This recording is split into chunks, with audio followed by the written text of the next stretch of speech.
taxi မောင်းတော့ပထမဦးဆုံးနေ့ရရင်ရတယ်အဲ့တော့ဒီနေရာမှာအကိုဗာပြောချင်လဲဆိုတော့အကိုဒီနောက်ပိုင်း topic တွေမှာအများအားပြောနေတာရှိတယ်ကွာအလုပ်လုပ်တဲ့အခါမှာ business idea လိုတယ် business plan လိုတယ် business team လိုတယ်ဆိုတော့အဲ့ဒီအချိန်တုန်းကအကိုဒါတွေဘယ်လိုသိမှာဆိုတော့အဲ့ဒီတုန်းကဘာဖြစ်လဲဆိုတော့အကိုကကားထဲကိုစီထည့်ပြီးတော့တညလုံးပတ်မောင်းတာကားကိုမရက်မနာဟိုမှာလည်းမရက်ဘူးဒီမှာလည်းမရက်ဘူးရှော့မောင်းတာမောင်းတဲ့အခါကျတော့ဘာဖြစ်လဲဆိုတော့အဲ့ဒီညနေ6နာရီကနေမောင်းတာမနေ့6နာရီအထိပေါ့ခဏတစ်ပြုတ်နားပေါ့ဆိုတော့စီက4ကလည်းလောက်ကုန်တယ်တညတည်းကိုအဲ့တော့မနေ့မိုးလင်းတော့ရတဲ့ပတ်စံနဲ့အဲ့ဒီကုံနဲ့စီနဲ့ပြန်တွက်လိုက်တဲ့ခါကျတော့ဘဲစားပဲကြီးတော့ဖြစ်ဟာငါတို့ကဘယ်လိုဖြစ်လို့ပတ်စံမပူတာလဲအုံနာကြီးလည်းပေးရတယ်ကွာပြီးတော့ကားစီလည်းထည့်ရတယ်ကွာတညလုံးလည်းမောင်းရတယ်မနေ့တွက်လိုက်တော့ပတ်စံ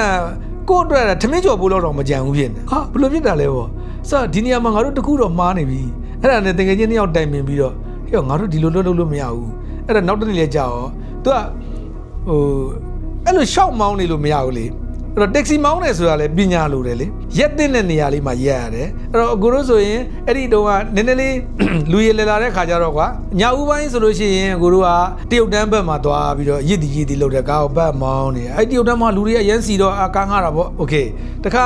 နည်းနည်းလေးမိုးချုပ်သွားပြီဆိုတော့တင်ကြီးစေးအဲ့ဒီတင်ကြီးစေးမှာအဲ့တော့ night club တွေကလည်းရမ်းစီတယ်စဉ်းစားကြည့်တော့အဲ့ဒီအချိန်တုန်းကသူများတွေအရန်ပျော်ရွှင်နေရတဲ့အချိန်အရန်ဟိုလာဟိုဖလန်ထားပြီးတော့ကဲနေတဲ့အချိန်မှာကိုရီးယားဘာလုပ်နေဆိုပြူးပြီးတော့ပစ္စံရှာနေတာအဲ့တော့အမမရကိုကြောင်းမပေးသေးဘူးတင်တယ်ကွာဟုတ်တယ်ကြောင်းတဝက်တစ်ပြက်ဒါကြောင့်မလို့ကိုစက်မှုကြောင်းတက်နေတော့တက္ကစီမောင်းရင်တက်တယ်လို့တော့ဒါမှတ်မိနေသေးတယ်ဆိုတော့ကြောင်းကတဝက်တစ်ပြက်ကြောင်းကပိတ်လိုက်ဖွင့်လိုက်ဖြစ်နေတဲ့အချိန်မှာကိုကတက္ကစီလေးမောင်းလိုက်ကြောင်းကိုသွားလိုက်အဲ့လိုလုပ်နေတာဆိုတော့အပြင်တင်တန်းတွေလည်းကိုလိုက်တက်တယ်အဲ့လိုမျိုးပေါ့ဆိုတဲ့ခါကျတော့အဲ့ညာဘက်ဆိုလို့ရှိရင်ညနေ6နာရီဆိုလက်ဖိတ်ဆိုင်သွားမယ်ဆိုပြီးတော့အဲ့ရလူတွေကလည်း7နာရီ10နာရီပြန်မလာတာမသိဘူးမနေ့မိုးလည်း3နာရီ4နာရီဝေလီဝေလေးမှပြန်လာတာအခုရှောက်သွားတယ်ပဲအောင်မေးတာတကယ်တော့အခုရှောက်သွားတာမဟုတ်ဘူးအဲ့ဒီတငယ်ချင်းနဲ့တက္ကစီမောင်းပြီးတော့ပတ်စံရှာအဲ့တော့အခုဘယ်လောက်ကြာလဲလို့မေးတယ်3လကြာတယ်3လလောက်အဲ့လိုတက္ကစီမောင်းလဲတော့ပတ်စံတဖြည်းဖြည်းနဲ့ဟိုလူရည်လဲလာတာပေါ့နော်အဲ့တော့ခုနပြောသလိုညာဦးပိုင်းလေးမှာတရုတ်တန်းမှာကားထိုးတယ်နည်းနည်းလေးမိုးချုပ်လာတယ်7နာရီ10နာရီဆိုလို့ရှိရင်ကလပ်မှာအသိကြီးစေးရကလပ်တွေမှာအဲ့တော့မှတ်မိသေးတယ် Emperor တို့ Summer Palace တို့အမျိုးစုံမှာပဲဆို Emperor တို့အဲ့မှာ9လွာမှာဆို Emperor 9လွာမှာဆိုရင် Palace မှတ်မိနေသေးတယ်ဆိုအဲ့မှာညဘက်ဆိုလို့ရှိရင်ကားဆွဲပေါ့ကွာကားဆွဲပြီးတော့အကိုတို့ဒီ1နာရီ2နာရီလောက်ဆိုလို့ရှိရင်တရုတ်တန်းပြန်သွားအဲ့ဒီတရုတ်တန်းမှာညဘက်လည်းအရန်စီတယ်အဲ့ဒီမှာည2နာရီ3နာရီလောက်ထိအချိန်ဖြုံးစကားတွေပြောပြီးပြီဆိုရင်ကိုတို့ကဟိုသွားတယ်ဘူဓာကြီးကိုသွားတယ်အဲ့ဘူဓာကြီးမှာမနေ့4နာရီဆိုလို့ရှိရင်ယထာတွေစိုက်ကြတယ်အဲ့ယထာစိုက်တာကိုသွားဆောင်ဆိုပြီးတော့အဲ့ယထာစိုက်တဲ့ယထာဘူဓာမှာခီးတယ်ရှာပြီးပြီဆိုရင်တော့ဒါအကိုတို့ရဲ့တညတာပြီးပြီဆိုအဲ့မှာအကို3လလောက်တက်စီမောင်းတော့ပတ်စံတော်တော်စုမိသွားတယ်အကိုတို့ကတညကို6000လောက်အဲ့ဒီခေတ်ပတ်စံ6000ဆိုမနေဘူးကွာအခုစိတ်ထင်ပြောရမယ်ဆိုရင်1998ခုနှစ်လောက်ဖြစ်မှထင်တယ်ဆိုတော့အဲ့ဒီမှာတနေ့ကိုပတ်စံ6000လောက်ရတယ်ဟာစူကွာပတ်စံနေအများကြီးอ่ะမနေ့ကျရင်ကြောင်းလေးသွားလိုက်နေကင်းလောက်မှသွားတာပေါ့မနေ့မသွားပြဘူးလေဆိုပြီးတော့တခါ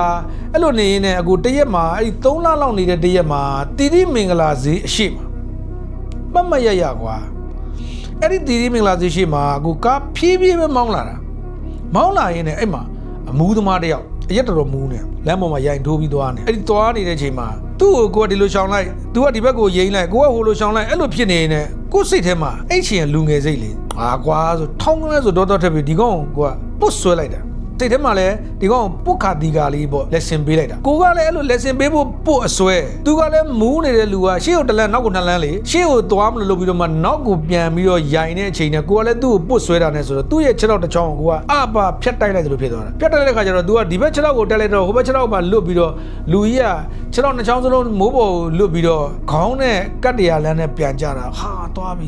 ပြီဆိုကောက်ကြွီးဆိုပြီးတော့ break အုပ်လိုက်တယ်ဟောအဲ့မှာလူတွေကဟိုးဆိုအုံလာတာပေါ့ကွာချီလေးဇက်တုံလူငယ်လေးဘာလို့ရမှမသိတော့လေအဲ့ချိန်မှာဟိုကောင်စေးရုံတွေပါတွေအရေးပေါ်တင်ရတာပေါ့ကွာတင်ရတဲ့ချိန်မှာဒီကောင်များတေဝါတော့ငါဒုက္ခပဲကံကောင်းကျင်တော့မသိပါဘူးဒါပေမဲ့ तू ခေါင်းတော့ကိုယ်ရွာတာပေါ့ဒါပေမဲ့အကိုရှင်းပြတယ်မူးနေတဲ့အတွက်ရှောင်ရင်းနေပဲဒါပေမဲ့မြန်မာနိုင်ငံရဲ့ဥပဒေလိုပဲပြောဘယ်လိုပဲဖြစ်ပါဒါကတော့ तू မူးနေတယ်ဆိုပေမဲ့လည်း तू ကလမ်းလျှောက်တဲ့လူကိုကကားမောင်းတဲ့သူဆိုတော့ဘယ်လိုမဆိုရင်ကို့မှာအပြစ်မကင်းဘူးလေအဲ့ဒါနဲ့ အဲ့ဒီကိစ္စကိုလိုက်လံပြီးတော့ရှင်းလင်းတော့အကိုကမော်တော်ဘီကယ်ရုံးမှာတညအိတ်ရတယ်မော်တော်ဘီကယ်ရုံးကကိုပြန်မလို့ဘူးပေါ့ဒီလူသေးသွားရင်လိုက်ဖမ်းခတ်နေမှာဆိုလို့โอเคအကိုကလည်းထွက်မပြေးပါဘူးရှင်းပါမယ်ဆိုပြီးတော့အဲ့ဒီမော်တော်ဘီကယ်ရုံးမှာပဲတညအိတ်တယ်ဒါပေမဲ့မော်တော်ဘီကယ်ရုံးမှာ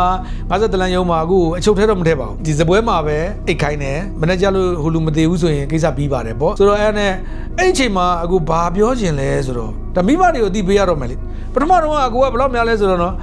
မိဘတွေကိုအသိမပေးချင်ဘူးဟာရတယ်မပြောနဲ့ကျွန်တော်ရှင်းမယ်ကျွန်တော်ကစုထားတဲ့ပတ်စံရှိတယ်အဲ့လေဒီလိုလာတာကိုရှင်းမယ်မရဘူးတဲ့မိဘခေါ်မှာကောင်းမယ်ဆိုအဲ့နဲ့ကဲမိဘကိုတော့ပြောမယ်ဆိုတော့အဖေရောမေရောရောက်လာတဲ့အခါမှာအဖေကဘာမှမပြောဘူးအမေဆိုတဲ့လူကတော့စိတ်ပူတယ်လေကွာစိတ်ပူတဲ့ခါကျတော့ဟာပြောတာပေါ့ကွာတဲ့မလားဘာဖြစ်တယ်ညာဖြစ်တယ်ဒီစုံပြောတာပေါ့နော်စူတာပေါ့အဲ့ချိန်မှာအဖေကလေအမေကိုပေါ့နော်မိမမစူနဲ့ကလေးကိုမစူဒီချိန်မှာ तू ကစိတ်တက်ကြနေတဲ့ချိန်တနည်းအားဖြင့် तू စိတ်ညစ်နေတဲ့ချိန်တနည်းအားဖြင့် तू ကဒါ impression down နေပြီလေဆိုတော့အဲ့ချိန်မှာမင်းစူလိုက်ရင်ကလေးပို့ပြီးတော့စိတ်တန်ရသွားမယ်ဆိုတော့အဖေကိုကျေးဇူးတင်ဖို့ကောင်းပါတယ်နော်အဲ့ချိန်မှာစူနေတာကိုရက်ပြီးတော့အဖေကဘာပြောဆိုဒါတဲ့မင်းဘာမှစိတ်မပူနဲ့ငါရှင်းပေးမယ်ဘာမှရှင်းလို့မရတဲ့လောပြဿနာဆိုတော့လောကကြီးမှာမရှိဘူးဆိုအခုအကိုပြောနေတဲ့စကားတချို့စကားတွေဒါအဖေစကားတွေအဲ့ချိန်မှာအဲ့ဒီအမှုကင်တဲ့ရေးရလဲကံကောင်းခြင်းနဲ့ပဲပြောရမှာပေါ့နော်အဖေတငယ်ချင်းရဲ့သားဖြစ်ဆိုတော့အဖေနဲ့တွေ့တဲ့ချိန်ကျတော့ဟာဒါဦးလေးသားလားအေးဟုတ်တယ်ဒါငါသားပဲမင်းတို့ကွာအစင်ပြောင်းကူညီပေးပါဆိုတော့โอเคသူတို့ဘက်ကလည်းကူညီပေးတယ်အဲ့တော့နောက်တစ်နေ့မှာပဲပေါ့နော်နောက်တစ်နေ့မနေ့မှာတော့ဟိုဘက်ကလူကလည်းမသေးဘူးအဲ့ဒါအကိုအဲ့တုန်းကမမရအကိုပတ်စံ6000လားမသိအယော်ပေးရတယ်အဲ့ဒီခေတ်တုန်းကရွှေတစ်ကြက်သားကို3000တောင်မပြည့်သေးဘူးတင်တယ်အဲ့တော့ရွှေ2ကြက်သားလောက်ယော်လဲရတဲ့ပုံစံမျိုးပေါ့နော်အဲ့ဒီအချိန်မှာအမေကတော့လုံးဝကားပေးမမောင်းတော့ဘူးပေါ့နော်မင်းကားတက်မမောင်းနဲ့တော့အဖေကပြောလဲဆိုတော့မောင်းဒီလိုဖြစ်လို့မင်းမမောင်းတော့ဘူးဆိုရင်မင်းတစ်လုံးကားမမောင်းတတ်ဘဲနဲ့ဖြစ်သွားလိမ့်မယ်အဲ့တော့ဒါဆိုတာအမေကိုအဖေကနေပြီးတော့ပြောတဲ့စကားမိမရဲ့တဲ့လူချင်းတောင်မှလမ်းသွားရင်းနဲ့ပခုံးချင်းတိုက်မိကြသေးတာပဲကွာတဲ့ကားနဲ့လူနဲ့သွားလာနေတဲ့ခါမှာဒီလိုတော့မတော်တဆရှိကြမှာပေါ့ဒါကြောင့်မလို့ငါတို့သားကိုကားမမောင်းရတော့ဘူးလို့ကန့်တက်လိုက်မယ်ဆိုရင်သူ့ဘဝတစ်လျှောက်လုံးမှာကားဆိုတာကြောက်စရာဖြစ်သွားမှာပေါ့တဲ့အဲ့တော့အဖေကနောက်နေ့မှာမောင်းဆိုပြီးတော့ပြန်မောင်းခိုင်းတာဆိုတော့ဒါအဖေရဲ့ဂျေဇူးတွေပေါ့နော်အဖေကစာအုပ်ဖတ်တယ်အတွေးခေါ်ကောင်းတယ်ဒါကြောင့်မလို့အကိုတို့လည်းဒီကုသိုလ်ကံလေးတော့ကောင်းတယ်လို့ပြောလို့ရတယ်အဲ့ဒါနဲ့လောလောဆယ်တော့အဲ့ချိန်မှာကားတော့ညဘက်အဲ့လိုခိုးမောင်းလို့တော့မရတော့ဘူးကျောင်းကလည်းအဲ့တော့ဖွင့်တဲ့ကျောင်းသွားတက်တယ်ရန်ကုန်ကျောင်းမဖွင့်ဘူးဆိုရင်နေကျောင်းသွားတက်တယ်ဒီလိုမျိုးနေလို့မရဘူးပေါ့နော်ဆိုပြီးတော့အခုတခြားကျောင်းတွေသင်တန်းတွေအဲ့လိုမျိုးတွေပို့ဖို့အတွက်ကြံစီတာပေါ့